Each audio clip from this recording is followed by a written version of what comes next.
With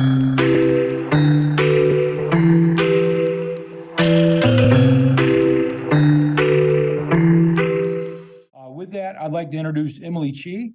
Emily is the General Manager of the Americas for Novartis Gene Therapies, and we look forward to her remarks and excited to hear from her today. Thank you.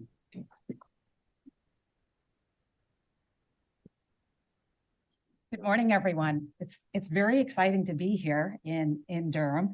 Some of you may know that just a mile down the road is the Novartis Gene Therapies manufacturing facility where a lot of our magic happens. And so thank you to Laura and NCLifeSci for the invite to be able to share with you a little bit of the Zolgensma story and what we've been able to do over the last few years.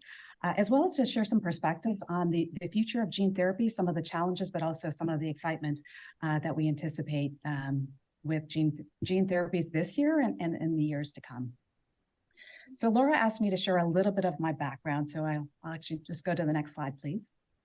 I started back in 2004 with Novartis in the oncology unit. And over the 16 years following that, I had the chance to work in many different functions, business analytics, sales, marketing, market access. And for me, it was a really great opportunity to get a broad range of experiences, really to just gives me perspective today as I oversee the business more broadly. And maybe the one thing I will call out from that time is the opportunity to work in disease states where there's high unmet need and the opportunity to really have an impact on patient lives. I know there is a sickle cell advocate or sickle cell patient advocate who is joining you this afternoon, and that was prior to coming to Novartis Gene Therapies, that was the last job I had where I stood up a commercial team to support the launch of a sickle cell product. And so in sickle cell and rare disease, I think there's just tremendous unmet need and a huge opportunity for us to have impact on patients. In 2020, I joined Novartis Gene Therapies, which is a separate unit of Novartis. And I will say, as I reflect back on the 3 years, it's been a really exciting time, but it's also been a roller coaster. There's been a lot of great highs and a lot of great lows. But probably the two biggest things for me has been the impact we've been able to have on babies and really their families, but also the opportunity for our team to really build the bridge as we cross it. As you commercialize a $2 million one-time treatment, as great as the product is, we need to figure out how to work with the healthcare system, with payers, with providers, and with families as well. So I'll tell you a little bit about that journey and what we've done there. So when I started in 2020, I had responsibility for the United States. And then about 18 months ago, I picked up Canada and Latin America. And so it's actually been quite exciting to be back in launch mode, although I'll say launch mode in Latin America is very different from the US. We're dealing with political instability, and we're talking about what we need to do if the government changes, or economic challenges, huge inflation in Argentina. Also, many of these countries, healthcare spending is very, very limited. And there's broader societal issues that we need to deal with. And also there's corruption. And so all of these other dynamics have made it really interesting. Although at the end of the day, there are still a lot of rare disease patients in Latin America who really can benefit from treatment. So it's been fun to try to figure out with the broader environment, how do we get advanced therapies to patients around the world? Next slide. So I'm going to share with you our vision at Novartis Gene Therapies, which is really to be a leader in the rare disease space and to be an impact powerhouse for the patients we serve worldwide. And I wanted to make the connection here with gene therapies and rare disease. Most rare diseases are actually due to some type of genetic mutation or genetic issue. And so gene therapies actually represent, in many cases, an ideal treatment approach for patients with rare disease, either as a disease-modifying therapy or really as a cure in some cases as well. And so that's what we're committed to at Novartis Gene Therapies. The disease state we're focused on specifically right now is spinal muscular atrophy, SMA. This is a very rare disease. In the US, about one baby out of every 15,000 is born with SMA. And prior to treatments being available, this was the leading genetic cause of death in infants. Patients who have SMA are missing something called the SMN1 gene, which is critical to allow motor neurons to work. And so when a baby does not have SMN1 gene, they're not able to lift their head. They can't roll over, they can't sit up, they can't stand. Most of them actually will have difficulty breathing or even eating on their own. And untreated, these patients will die before the age of 2. So it's a pretty devastating disease. And probably the best way to really give you a picture for what SMA is like is to share with you a story of a boy, Mateo. And this is Mateo and his mom and dad. Mateo was one of the first patients in the world treated with gene therapy. He was treated just before he turned a month, and he is now 8 years old. I met him earlier this year. You'll hear him talk in the video that he's 7 when we talked. He's doing amazing. Super active kid. I can't wait to see what the future holds for Mateo. So if we could roll the video, please. We got to the doctor's office, and she wasn't my usual doctor because she's a high-risk doctor. And then she went on to tell us, type 1 means that he's going to be severely affected. There is no treatment. There is nothing. It is not a treatable disease. You could have the baby, take him home, love him, and take lots of pictures. But he's not going to make it to his first birthday. Through Cure SMA, someone told us, hey, there's a study for gene therapy. And when we found out that there was clinical trials that were going to become available for when he was born, we were very excited. It felt like a race against time. Soon after the treatment, the milestone that I remember the most was him lifting his head. He was laying on top of me, and he's like pushing up. And that's a huge sign for us, that this is working. Most kids with SMA type 1 will not do that.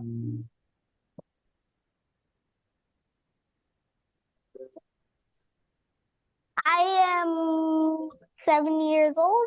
This year I'm turning 8. My dog's birthday was yesterday. He turned 3. How are things with physical development? He's never been hospitalized. He never needed any breathing treatments. Actually, we ended up getting a cough assist machine, which I ended up giving away like 2 years later to a family that needed it because brand new. We never used it. I feel really energetic just because I have that cake pop. Sticker makes me energetic. We've had 8 wonderful years that were never promised to us. And when we came into this, we honestly decided that if this could just keep him alive and, maybe he'll be in a wheelchair, but we'll take it. When I grow up, I want to be a chef, a scientist, and a musician. A really famous one. The work that you are doing is changing the world. It literally changed the outcome of a life, of 3 lives, Of our family. of our whole family. We know what the outcome is without it. This is the outcome with it. I am the outcome.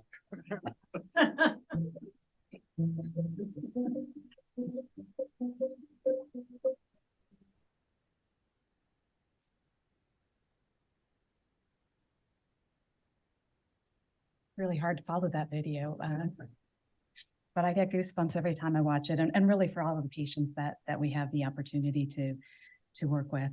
Zolgensma has been a really successful gene therapy launch. We actually have seen a few other gene therapies get approved in the US and in Europe. I'll say even not recently. I know there's been many recent approvals, and not all of them have been able to have commercial success.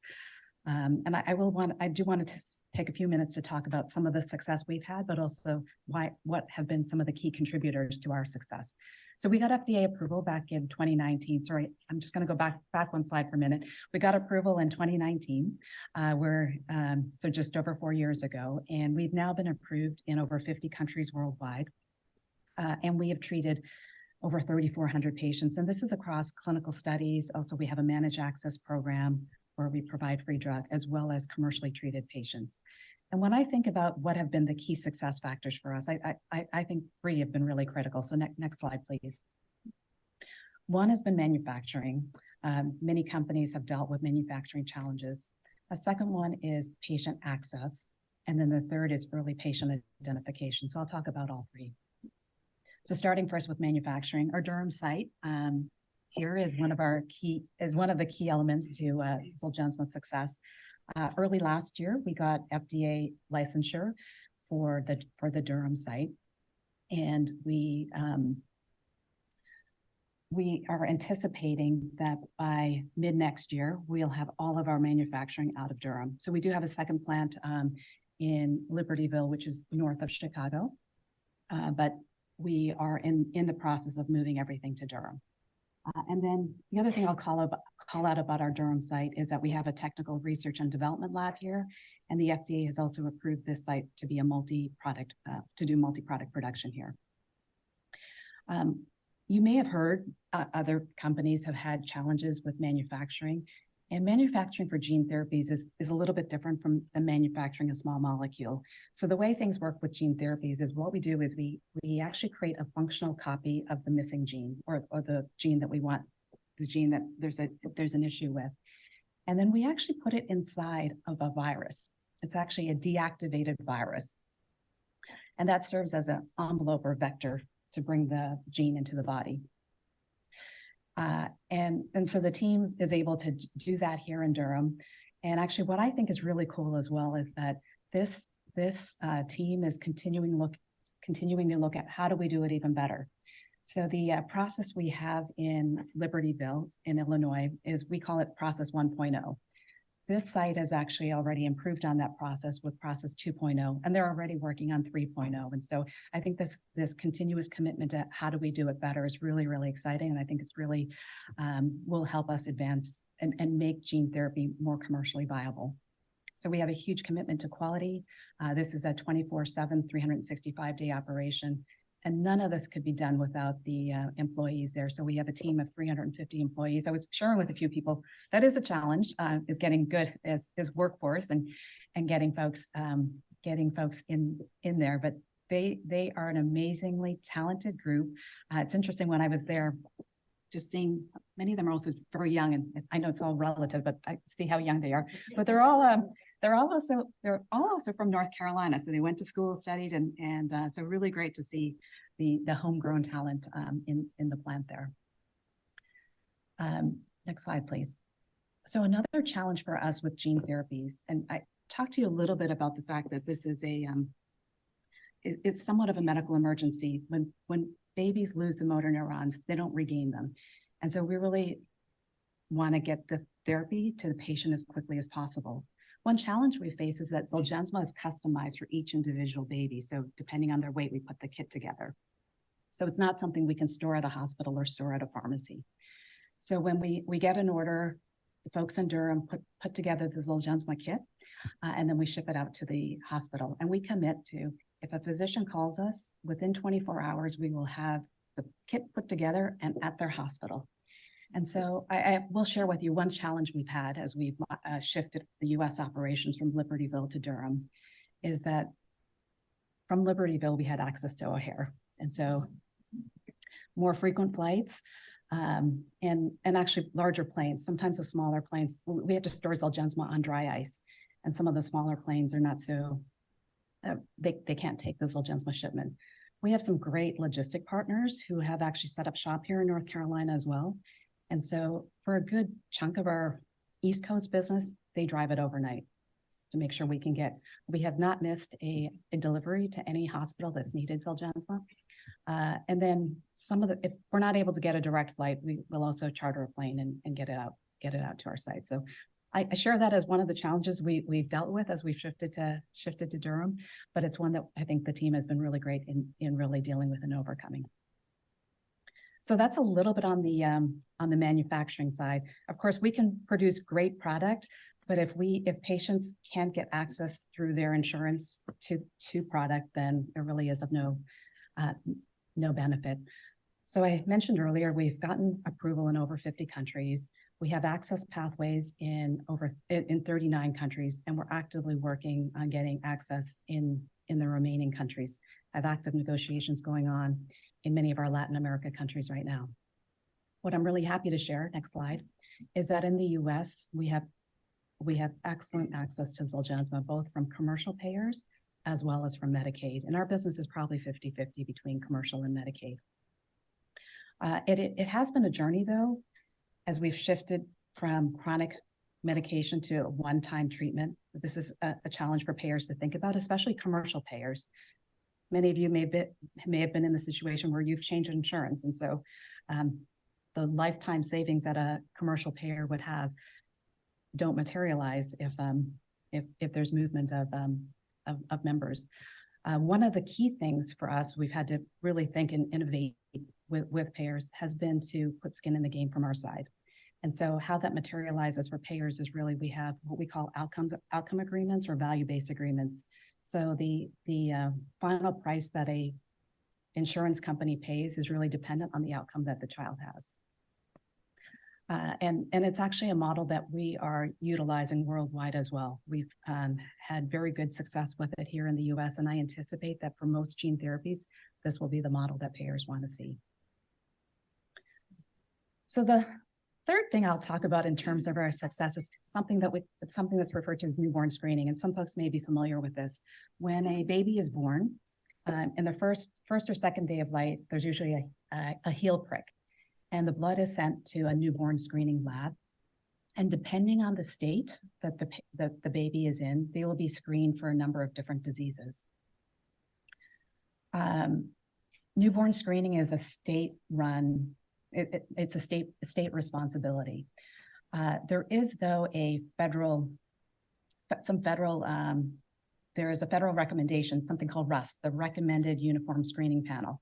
And so when RUSP puts a disease on there, then the states will look to implement. And one of the things we've been really proud of with SMA, working with my colleagues on the state government affairs side, is working with the states to ensure a quick implementation of SMA newborn screening. The RUSP, what I'm showing on this slide is actually the RUSP date for some different diseases. So for example, Pompe was added to RUSP in 2015. SMA was added to RUSP in 2018. And what we're really proud of is that we've been able to work with the states to get 48 states screening for SMA as of today. And you're probably wondering which are the two. I don't know if I should share the two. It's not North Carolina. North Carolina actually did an early pilot and then they implemented. It's actually Hawaii and Nevada, but we're optimistic that they will implement newborn screening by early next year. And this is so critical that we're able to identify these babies early. In most cases, these babies are still pre-symptomatic. And so by treating them early, we believe they'll have the best possible outcome. Our goal that our team has is to have babies treated in the first 30 days of life. And I can tell you it's a really cool thing that when you as a pharmaceutical company have the same goal as the physician to get babies treated as quickly as possible. And so it's something that gives our team great passion, but we also really believe that it is ultimately what's going to ensure that patients have the best outcome. So I'm going to shift a little bit to talking about where do we go from here? And one thing that's exciting to see, and I'm sure folks in North Carolina are very excited about, is there is a lot of interest in gene therapy. When we talk about gene therapy, a lot of people group in cell therapy as well. So I'm actually sharing with you here some data on gene and cell therapy. And this is the number of clinical trials with gene and cell therapies, and it's broken out by phase. I think it's really, really exciting that the investment levels remain high in gene and cell therapies, tremendous interest, and of course, there's tremendous need. Next slide, please. This is a list of the gene therapies that have been approved by the FDA. Maybe what I'll call out here is that in the last 12-ish plus months, we've had 6 gene therapies approved, and I anticipate before the end of this year, we'll have additional gene therapies approved. So a really exciting time. Of course, there's many more clinical trials happening than gene therapies that have been approved. And so I'll end by sharing with you some thoughts from our CEO, Vas Narasimhan. Next slide, please. These are some things that he shared at JP Morgan earlier this year. So the first is really that this is actually a pretty difficult, the science here is pretty difficult, and he called it as a nuanced puzzle that everyone is trying to figure out. I talked earlier about this viral vector that we utilize to bring gene therapy into the body. This is actually scientifically the most difficult thing. And we have many gene therapies in our pipeline, and we have the constructs built, but actually our challenge is finding the right viral vectors to bring the gene to these cells and organs that we want to target. And so we have a number of collaborations externally, and we also have significant efforts internally focused on this issue. But I do think, having spent time with our scientists in La Jolla, that's where our gene therapy scientists sit, I think there is a lot of learnings we've had and a lot of passion to make this happen. And I'm very confident that we will see gene therapies. And once by the end of the decade, we'll have a number of gene therapies because we'll have a capsid that we can use, or capsids that we can use to deliver the gene therapies. Gene therapy is one of the key platforms that Vas talks about as key platforms for Novartis as we look to the future. And so I feel very confident that for rare disease patients, we'll be able to bring more gene therapies and really bring hope to these families. So thank you so much. Happy to take any questions that you have.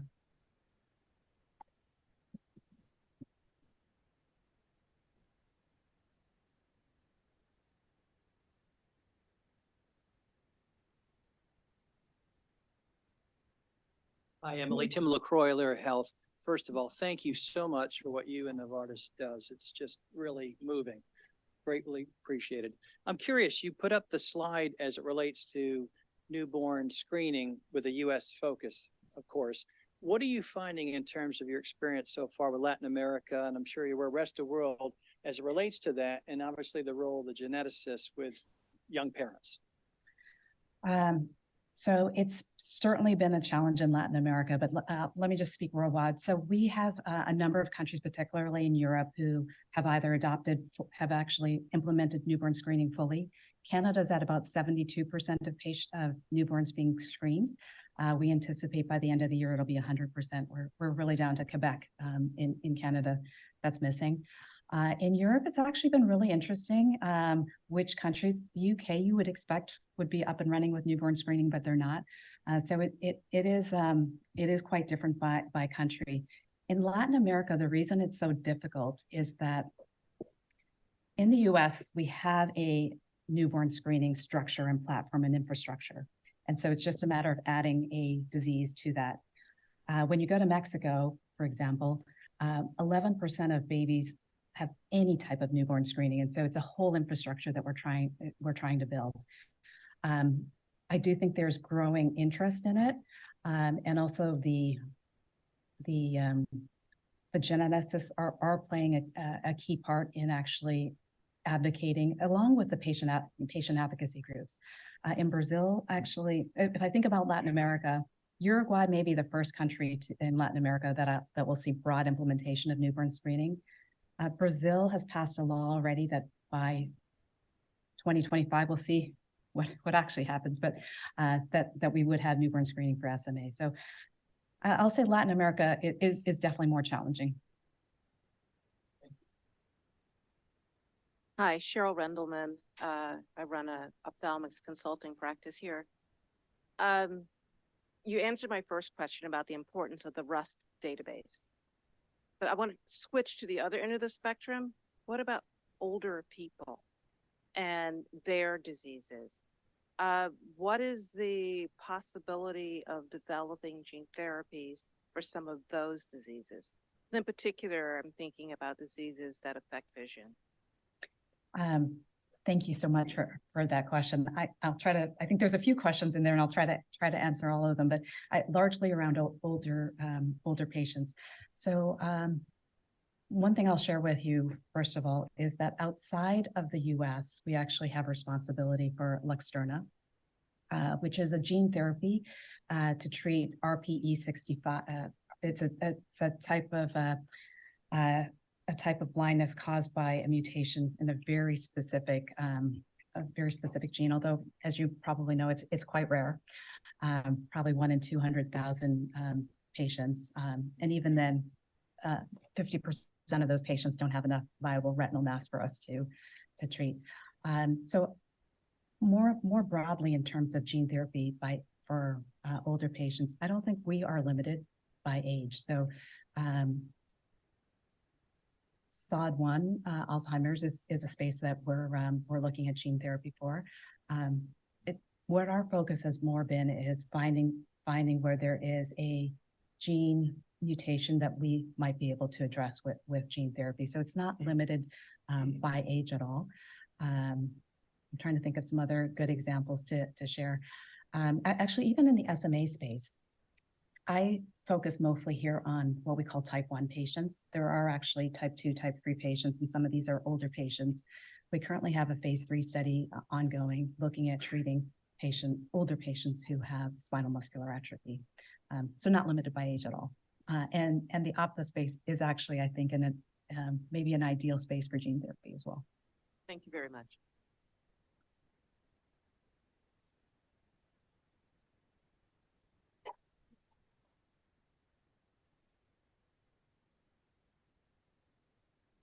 I wanted to ask you about durability, and is there any concern or thoughts on redosing if that were to become a need?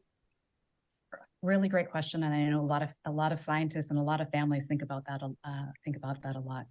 We have a commitment with the FDA to do a 15-year follow-up to understand durability.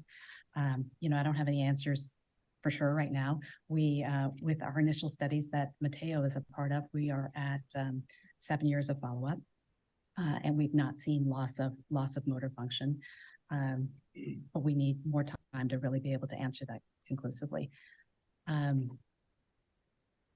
there a second part to your question? I'm actually just trying to remember. Do you study and look at redosing? Oh, redosing. Yes, that's a really great question. So the challenge with redosing actually is that the viral vector that we use to give Zolgensma, for example, patients will develop antibodies to it. And actually, in fact, one of the things we need to do before we dose Zolgensma is we test them for antibodies to our viral vector. If they have antibodies, we actually can't dose them. So that is a potential limitation. I think our scientists are looking at a few ways to potentially address that. And I'll say it's probably too early to know which of those approaches is going to be most effective. I actually see it as a huge issue with DMD right now. We all know that the current DMD gene therapy that's approved is not so effective. And so do we limit their future opportunity to treat with gene therapy? So I think a number of scientists, a lot of folks are looking at what are the options with redosing. And of course, it could also be, we need a different viral vector.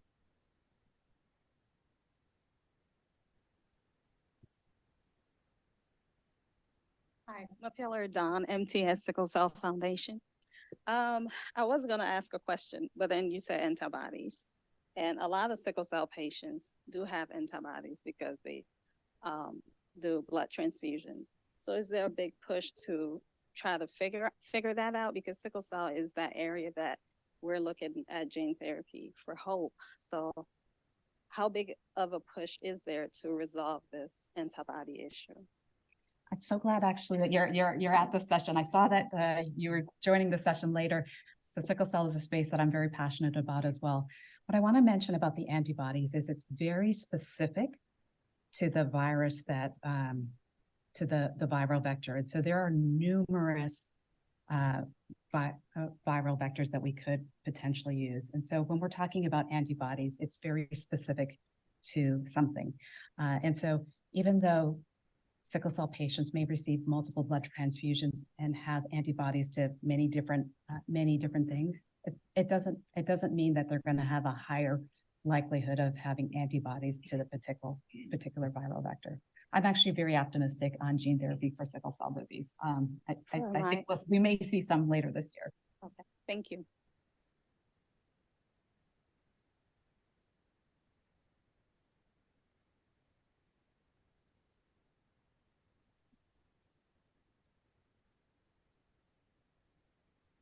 And Tim Howland, Facility Logics. You talked about moving from north of Chicago to all of your facilities to Durham. Can you talk about that decision and why don't you just keep 2 facilities for redundancy's sake? It's a great question and one that I've proposed as well, but ultimately at the end of the day, we actually have a much better facility, a much larger facility. The talent pool is greater here in Durham, and so it makes sense from a talent perspective. It makes sense from an economic perspective. The team here in Durham, they tell me that if there's any type of disaster, they will. They have stock to be able to take us through X number of months.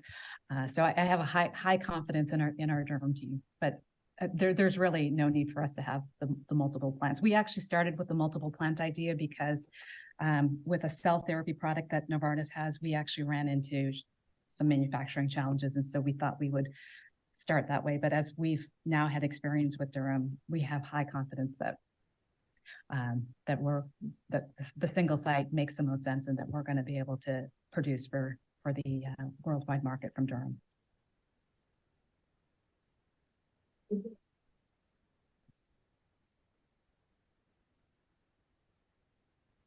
Chris Adkins with Kymanox. I'm curious how you see the gene therapy space continue to evolve, specifically from the drug storage and drug delivery paradigm. Do you think that where we're at right now as a standard is the end point? Do you see continued evolution? Just curious your thoughts on that side of things. Sorry, when you say drug storage and drug distribution, so the challenge, for example, that I have with Zolgensma in terms of next day delivery? Or not as much that, but as far as the primary packaging and the ultimate delivery for the physician, right? So packaging in a vial versus as we see other therapeutics, and some of those are for more at-home indications, and that avenue with auto injectors isn't as appropriate here. But what do you see as the space as a whole, right?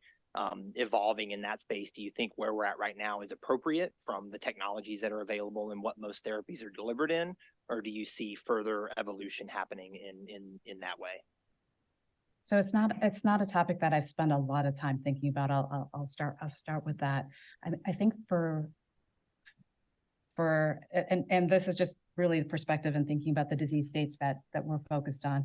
I think gene therapy is going to continue to need to be something that is done in hospital. We're not going to see at-home use. I think that maybe some of the differences we'll see in terms of gene therapy delivery is whether it's IV versus intrathecal.